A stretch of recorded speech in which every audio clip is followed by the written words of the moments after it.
Okay. Okay. So yeah, a couple of students were having some doubts. So usually, what we used to do is we used to take till here in the theory part, and the remaining portions remaining part we used to take it in lab part. So just thought I will do it here itself. So here, when we are actually saying we have when we start with the compiler phase, we set it to be as the front end part. So in front end, we have discussed about the scanner phase, where you would be identifying each and every word, recognize each and every word, identify the tokens, right? And then followed by the parsing. So in parsing, you would be taking care of the syntax as well as the semantic. So that means you would be generating the parse tree, right? So now let us discuss about how we are going to start the programming part. So now in the when you take it in terms of lab itself, now you know already how your lex programs will be. That is how your scanner phase works by using lexical analysis. The by using this lex.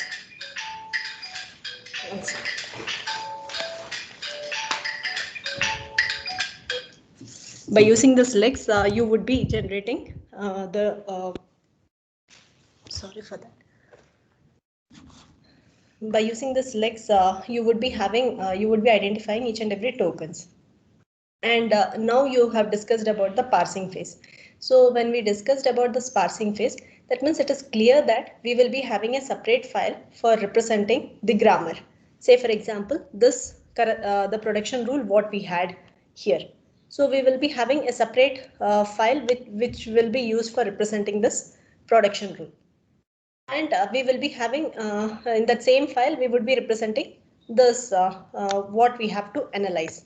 This part also will be what is the action which you have to apply, that also will be mentioned. So right now when we are discussing about the front end portion, we will be having two separate files. One will be the lex file, the other one will be your Yacc file. Okay, so Yacc is the tool which we will be using for parsing. Okay, so lex file for tokenizing, Yacc file for generating the parse tree as well as the semantic analysis phase. Okay, now my question is, so we have two files, right? And both are interrelated. Agreed? Both are interrelated because we can't, when you're having your source file, we need tokens as well as the parsing. So now my question is, among these two files, which file will have the main function? Will we have the main function called from the lex file, or will we call it from the parse file? Which file will have the main function? Can you guys try? The Yacc file. The Yacc file. Why we say the Yacc file? The Yacc file will have to call the lex file, so probably that's why. The lex file. As you said, it is correct. The Yacc file will have the main function. Why Yacc file will have the main function? Because as soon as you give your source, that is your source file, that is the program file, whichever you are giving it for compilation purpose, what it will be doing? It will first try to apply the syntax, that is the parse tree. It will try to generate the parse tree. When it tries to generate the parse tree, at the end when you reach to the leaf node, there you would be reading the content over there, right? That is like either it would be the int, or it would be some variable name, or it would be some bracket parenthesis something, so or some operators. So once you reach to the leaf node, then it will be invoking the lex file. Why it will be invoking the lex file? Because that thing has to be identified in the sense that content has to be tokenized. So it will be invoking the lex file. So inbuilt, the Yacc will be calling the lex file explicitly. The user need not call it. Yacc tool will take care of it internally. So the main function, that is the main function will be there in your Yacc file, and the main function, you will be calling the parse tree. That is the parsing, parsing phase will be the one which will be called first. And it will start generating the parse tree. When it starts generating the parse tree, when you reach to the leaf node, there it will invoke your lex file. And it will identify that token, that is that content belongs to which token, and it will be mapped together. Once that is done, again it goes to the next content and it will be, that is, it keeps coming going. So as and when it reaches to the leaf node, it will call the lex file. It identifies its token, it comes back.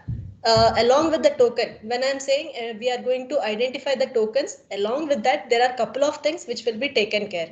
Like it will have its own lookup table generated. So this lookup table is nothing but it will be that it is like your for each function, that is for each block, each lookup table would be generated. So within that block, what are the different variables which we are having, all those things will be taken a note in that particular lookup table. So in that lookup table, you will be maintaining, saying what is the data type, what that is, what that variable belongs to, all these things will be taken note. So internally, this Yak tool will take care of the semantic analysis phase. That is what yesterday Vishnu was asking, how even though we are writing here it to be as $1 minus $3, how it is taken care, how you are going to identify. That was the question, how you are going to identify the data type, right? So Yak tool internally will take care of the data type, whether the operation can be done or not, will be taken care internally. So when you are writing from scratch, if you are writing a compiler, then you have to build a parser in such a way that there you will be having all these things taken care. So if you say here, when you are having this minus and plus done, so that time for which value you are doing, it will go to the lookup table, see the content, come back. If it is of the same data type, all these things will be done by using the if else part. So internally, that will be taken care in your Yak tool. So from scratch, when you are doing, you have to write it in such a way that that will be taken care. Is it clear? Hello. Yes, ma'am. Yes. So right now, as you are seeing from here, we will not explicitly write it anywhere. So this part we usually tell it in the lab, so that it will be there. We will be execute how the Yak file will be. It is similar to your Lex file itself. The syntax and all will remain same. But how you have to write the rules and all those things, little more will be there. That's it. So this is the representation, what has to be done. This is how it will be written in your Yak file, the program. So this is the main point. Even though we are saying scanner is the first phase, then comes the parsing. But when the file, when you are passing your file, the main function will be called from the parsing. That is from your Yak file. Your main function will be there in the Yak file, and as and when required, it keeps calling your Lex file.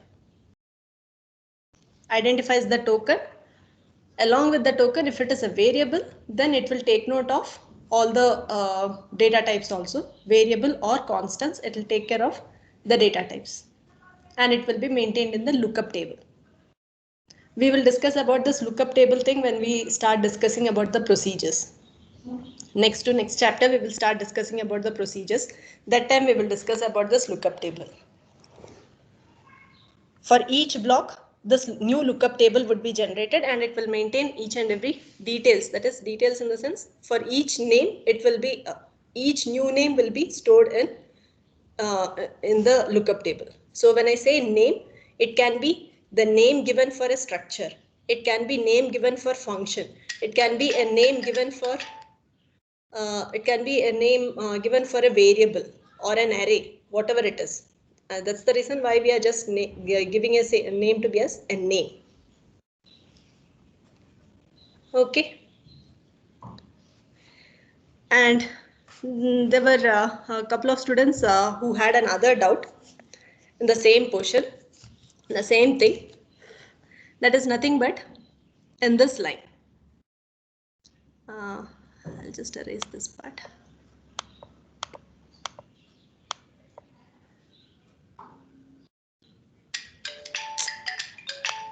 Somebody is. Students, just hold on. Somebody is calling again and again. Hello.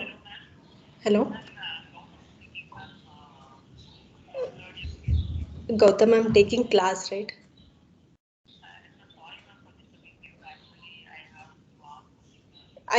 Shall we talk later? Yes.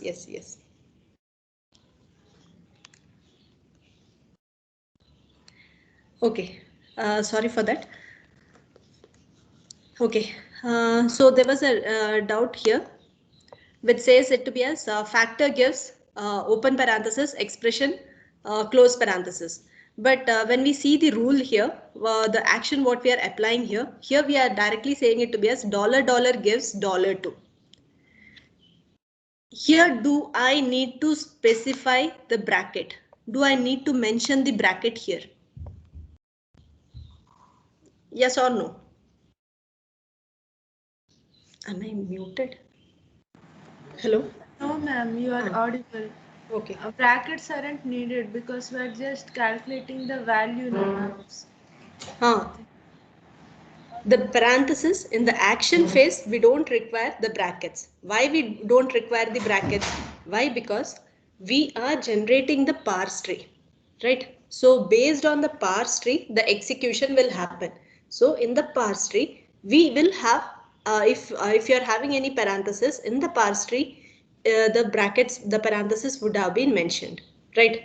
Now, here in the action part, what do we need? In the action part, you just need to know what is the expression, what type of expression it is, or what is the value of that expression. Only these are the two things which you wanted to know. You are not worried about the parenthesis part. So that is the reason why the parenthesis is not mentioned in the action phase. Hope it is clear. So that means we just want to know what is the expression. So when I say expression here, it could be something related to minus term or plus term, or it could be multiplication, or it could be division. So any of these four can come. So when you are having this content, you just have to, once you finish your that is like once that is done, what is the type what you are going to return? That is the only thing which you wanted to know from here. So that is the reason why it has been specified to be as $2 all alone. No parenthesis is coming into picture. Okay, so $2, why? Because at the first position you have a parenthesis which is considered to be as a terminal. So this is considered as first position. So your expression which is at the second position. So what is there in the second position, that type is required. So that is the reason directly we have written it to be as $2. Here parenthesis is not required. Hope that is clear. Okay. So this is the winding part for the context sensitive grammar. So that's all about this context sensitive grammar. So there are a couple of references I have put. One is that same textbook what we are referring. There are other two PDF with respect to two different universities. If you want, you can refer. Okay. In one, they have explained the circularity. The other one has a few more examples with respect to a few more grammars they have given. So if you want, you can refer. Okay. So we'll move on to the next topic. Any more doubts regarding this context sensitive?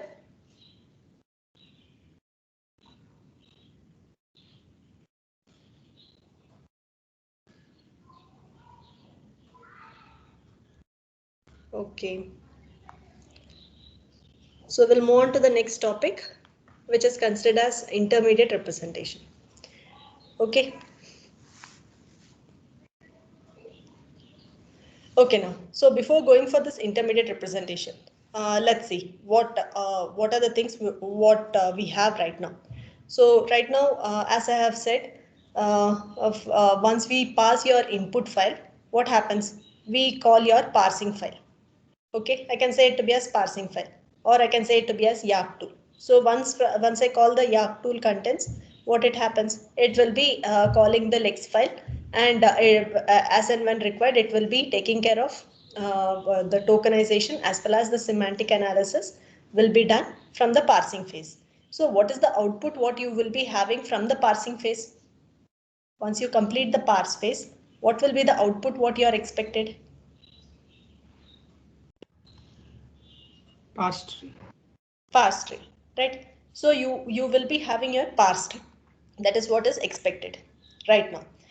So that way of representation is what, that is one of the representation how you can give it for the next phase. So we can even have another way of representation also. Instead of parse tree, we can even have it in the code format also we can represent. So which way you want to represent? That which are the different ways which you can represent? That is what we are going to discuss in this intermediate representation. Okay. One since as you all know about this parse tree, so we have discussed all the examples in the parsing phase with respect to parse tree. Okay, so there are many other ways also which we can represent. So what are the different ways which we can represent is the topic which we are going to discuss in this intermediate representation. Okay, so as a brief part, so from the front end, that is once you give your input to your source, the source file is your input. So once you give your source file as your input part, so it will be taken, you will be applying the parsing phase as well as the lexical phase as well as the semantic phase, and you would be getting your output in the tree format or some format you will be having. So that representation is what we call it to be as this intermediate representation. So that intermediate representation is the one which you are giving it for your optimizer. So what are the remaining things what is left out? Left out things what we have from this right now. So first the input file whatever you have given, that we have syntactically we have understood it is correct. Along with that during the compilation phase we have semantically also we have verified yes it is correct semantically also, and each and every one has been tokenized. So all the three things has been done. Remaining things what we have here, what is the pending things? Pending things which we have to take care is applying the registers for each, and when you are doing some calculations you need some registers, so that is pending. How you will execute it, so instruction scheduling part is pending. So these are the remaining things which we have to take care. So before we go for these things, we can improve our codes. So it's not necessary that everyone should have written the code in a better way. There would be some optimization required. So the how you can write it, how you can rearrange your source code in such a way that it will make use of either less registers or less time for execution. So either of these two can be taken care. I'm not saying both the things can be taken care. Either of it only can be taken care. Either the memory can be reduced, but the computation time would be more, or computation time can be reduced. The requirement for registers would be more. So it depends. So it depends upon your machine as well as the time how you are going to compile, and the systems require the systems that when you are how much space speed it is, all these things also depends. So keeping all these things at the background, only the backend part will be working. So but before that you can little more you can improvise your code. So that is what happens in your optimization phase. Okay. So here in the intermediate representations, we are just going to understand how you are going to have, that is how you are going to represent your input for your optimization phase. Okay, so what are the things which we can have? And what is the purpose of this intermediate representation? It is nothing but when we say intermediate representation or the phase of your compilation, it is nothing but what you have syntactically said it is correct, you are going to represent it. So if we can represent a few things in an elaborated way, or you can represent in a crisp format. So how you are going to project yourself, that is how you are going to project that information, the source file information is the one what is going to be taken care in this intermediate representation. So what are the properties it will come? So when we are saying we are going to project the information details, so it will come in terms of abstraction. So level of abstraction, whether you want to give detailed detailed information or little bit crisp information. So level of abstraction. Similarly, the how you are going to express, how much contents, how much details you are going to express yourself should be expressed.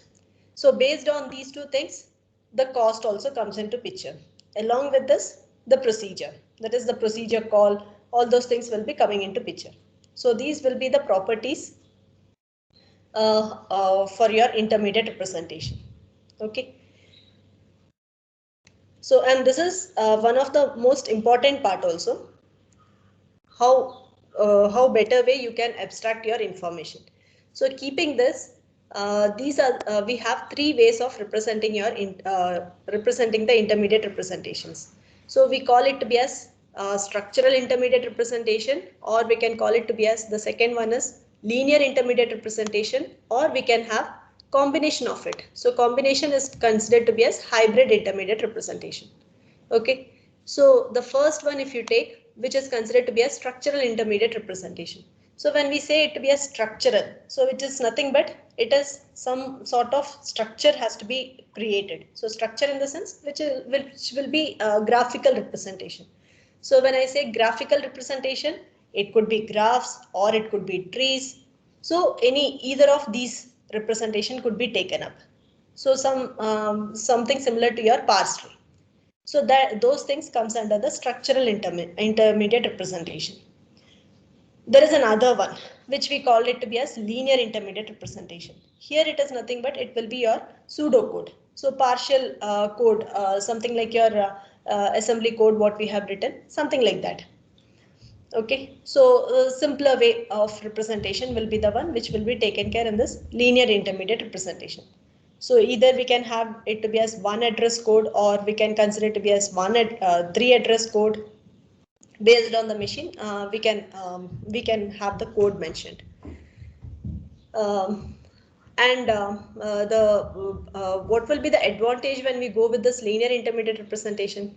It will be easy when we go for the optimization. So if you have to rearrange or something, it will be easy for it to rearrange. But when you're in the structural intermediate representation, when you go, it will be little bit, just imagine, you will have a node, you will have leaf node, and everything will be in the different levels. So you should maintain the information regarding at which level, what is the node information when you're parsing, that is when the information is getting traversed.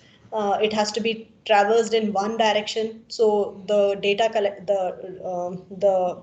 data collection part has to be taken care when you go with the structural intermediate representation. Similarly, we have advantages also. We'll see it up.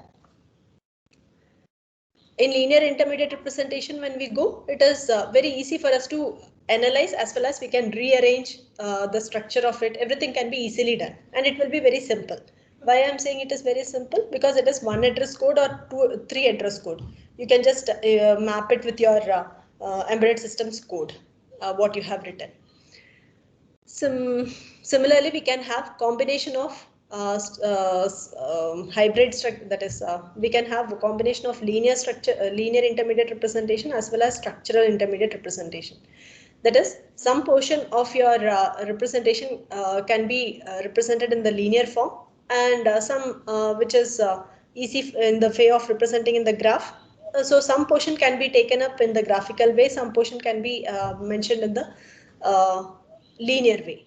So that means entire structure when you take up, it will be in the structural form. But for each node when you focus, it will be in the linear form. So that is what I meant to be as hybrid. Is it clear? So when I'm saying hybrid intermediate representation, it will be entire structure, overall structure when you see, it will be in the graphical representation form. But when you focus towards each node, when you pick up each node, the details given for the each node will be based on the linear form. So few examples for the hybrid intermediate representation is SSA form. This SSA form is nothing but static single assignment. This also we will cover in the when we reach to this procedural form. Similarly, we can have those things only, we call it to be as control flow graphs. Okay. So we'll take up case by case. So before going for this each representation, just we have to understand the abstraction part. So how much abstraction we have to have? So we can consider this abstraction, that is we call it to be as level of abstraction. So when we say level of when we say about abstraction, we can have the abstraction at the high level or we can have it at the low level. So as the name specifies, when I say it is low level, that means I'm expecting it to be in this form. That is, this format it will be represented. So something little bit detailedly it would be given. So you have to just when you go through each and every statement, you can understand clearly what exactly you are trying to do it. If I say high level, something like graphical representation, I can go and it is this is what it is meant. So both the things, both the contents what I have mentioned here, this is just representing the for this array A of ij. So if I write it in the form of two-dimensional array for C, I can write it in this format. So if I write A of ij, so the abstraction what I have given, one way is, that is graphical way. If I represent, I am just representing in terms of, I have a name mentioned to be as A, which is an array name. Along with this, for accessing the row part, I am using this I. For accessing the column part, I am just using J. And all the remaining details, it is mentioned abstracted over here, which is considered to be as subscript. Okay, so this type of one we call it to be as high level abstract AST means, which is nothing but abstract syntax tree. Okay, moving on to the low level part, which is in the linear code format. So whenever it is linear code format, the same representation itself, what I am doing, I am taking the contents detailedly. So first I am loading the value 1 into the register R1, so which is 1 is an immediate value, so it is represented as load I. And after that, I'm just subtracting the R1 with this RJ, the register for storing the jth index part, and storing it in the register R2. After that, I'm loading the value 10 for calculating the how many number of each row will be taken after how many rows. So multiplied by 10, and then this row R2 value is getting multiplied with 10 and then added with the row part, and we are calculating the address of the A. That is based on the R6 value, we will be just loading the address of that particular array value, and we are just adding and putting it into, I'll just minimize this. Yeah. This is how we are just loading the register, that is the content at the address location. That is, if I say A of ij, whatever content we have in the A of ij, by writing it in the linear format, each step by step, we are just extracting the content in the register R, named to be as Aij. Okay. So now here itself, when you just imagine, see the structure as for both the things, high level abstraction as well as the low level abstraction. If you see here it is with respect to the memory part. If you see, it is it requires just a less amount of memory just to store. We have only 4 nodes put together, but internally all the calculations, everything has been abstracted. It is hidden. Okay, there is no confusion about from where we have to access. All these things are hidden over there, as well as the user also need not know about it. So internally it will be taken care. So when you are writing a code compiler from scratch, you have to make sure that all these details will be taken care, how it has to be done. So those mapping things has to be taken care from the user side. Sorry, from the developer side. Similarly, when you see the low level part, here explicitly everything is being hard coded. So you are expected to mention each and every details, minute details also has to be explicitly mentioned.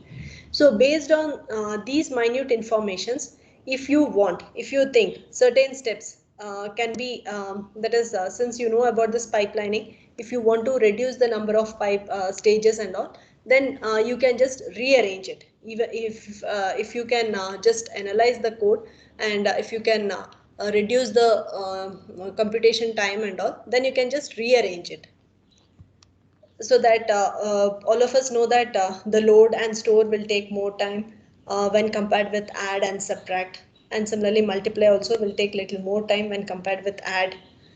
So keeping those things in mind, if you want, you can just rearrange the instructions in such a way that it will take less time. Okay, so that is what has been mentioned here. So you can optimize. If you go with this low level linear code, the disadvantages, you have to take care of each and every minute detail of taking care of address, calculation of address, everything has to be taken care. But the advantage over here is optimization can be, you can achieve about the optimization part. But when you go with this high level part, it is easy for us to visualize it.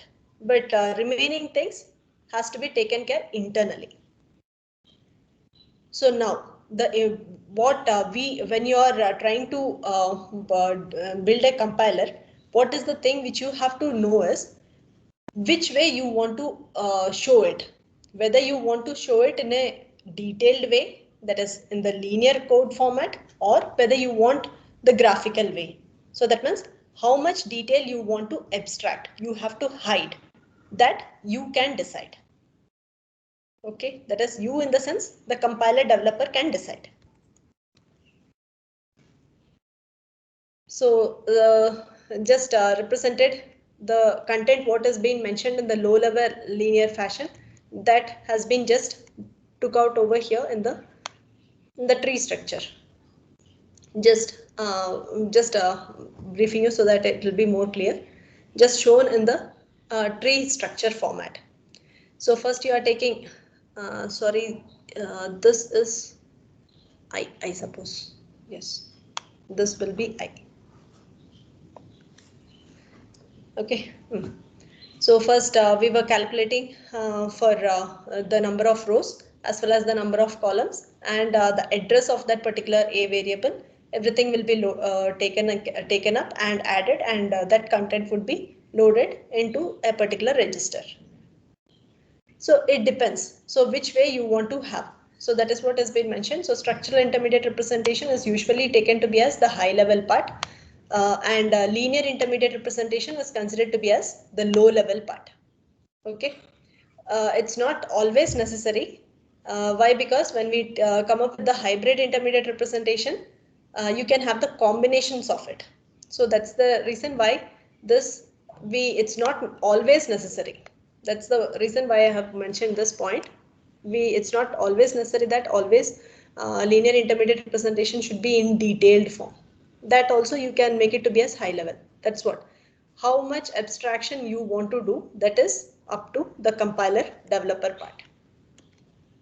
Okay, so keeping this, first we'll start with the parse tree. So parse tree, as you all know, we have shown it for the same arithmetic operations itself.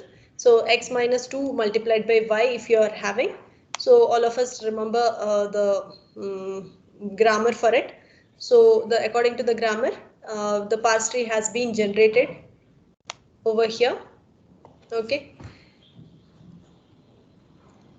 So when you see here, this is what I was telling. When you reach to the leaf node part, when you encounter this variable x, so at this point of time, it will be going to the lexical phase. The lex will be called out. The lex file would be called out and it has been tokenized, and then it will go to the next part. It will be identifying this minus operator, and this will be considered to be as operator, tokenized to be as operator. Then it will go to the further towards the right direction. Like this it keeps going. So if you see at each and every leaf node, it has been tokenized. Okay. So when I'm saying it is tokenized, lookup also comes at the background. Lookup table. Okay. So we can even call this parse tree to be as syntax tree also. Both remain same. Okay. Why? Because we are, according to the parse tree, we are going to verify for the syntax of a particular grammar. So we can even call this parse tree to be as a syntax tree. So we'll just move on to the next one. What are the, what could be the disadvantage of this parse tree?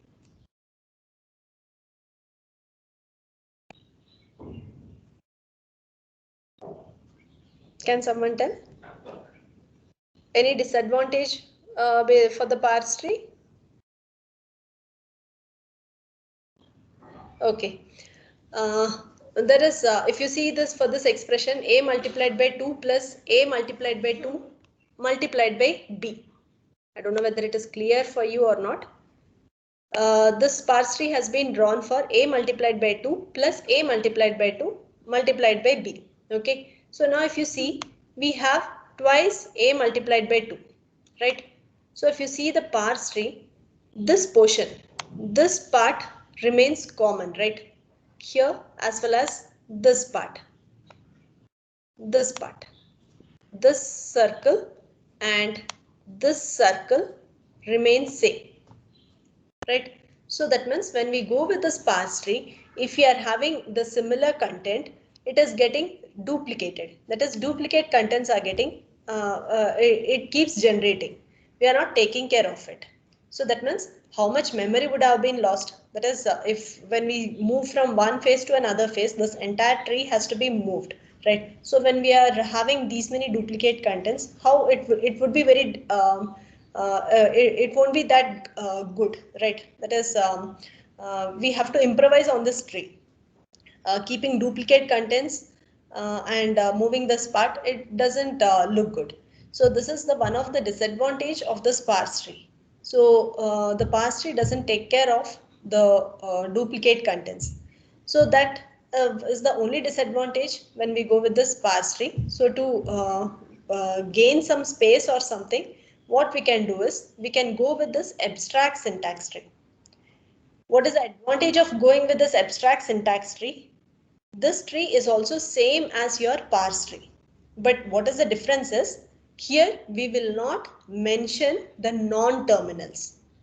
We will skip the non-terminals. So if you see here, if you see the tree, we have at each node we are having the non-terminals mentioned, right? At each node we have the non-terminals mentioned. In abstract syntax tree, we will not have any non-terminals.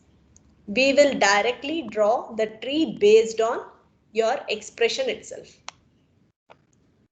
Okay. So now if you are having x minus 2 multiplied by y, we would be, which one has to be done first? Multiplication is the one which has to be taken care.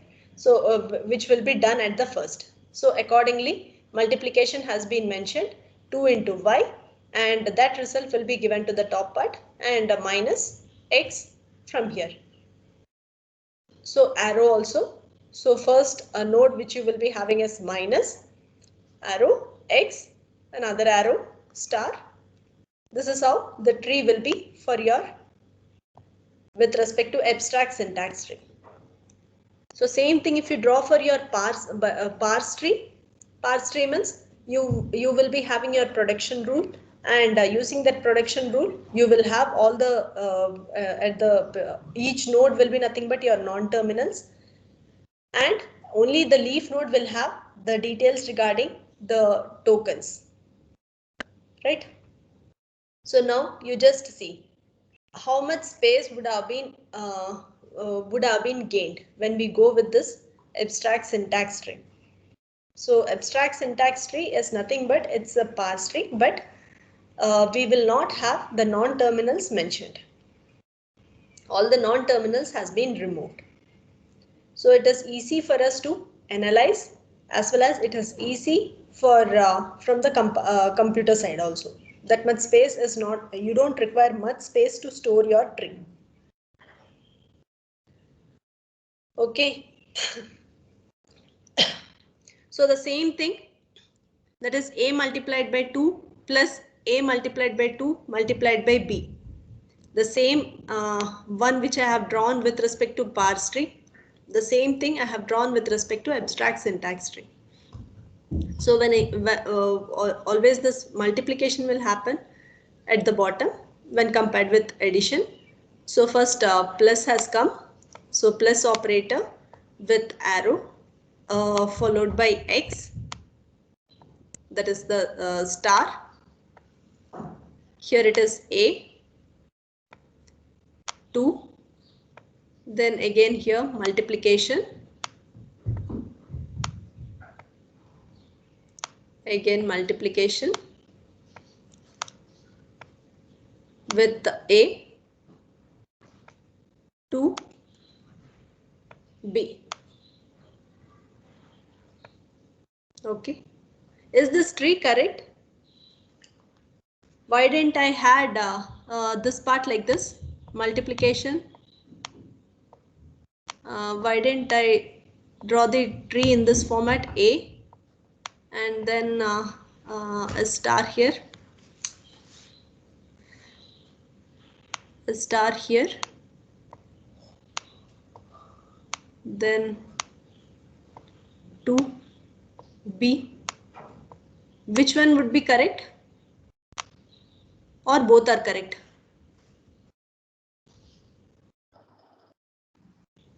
Ma'am, whatever is there is correct. The first one.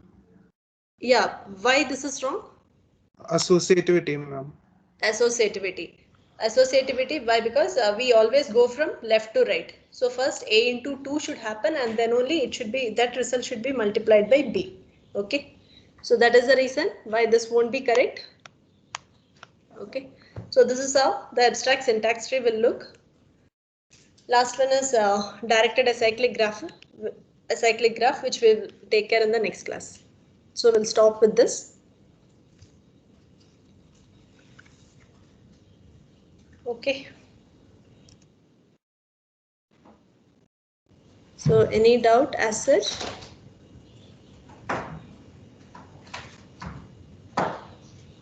No, ma'am. Okay, then we'll wind up. Ma'am, Yes. ma'am, this is Meghna, ma'am. I had a question about the lab exam. Yes, Meghna. Ma'am, so what do we do about it, ma'am? Is there like a possibility of a retest or something? Yeah, ma'am. Uh, Even I like I messaged you, ma'am, but you didn't see the message. Yes. First thing, what was the reason why you guys couldn't do it?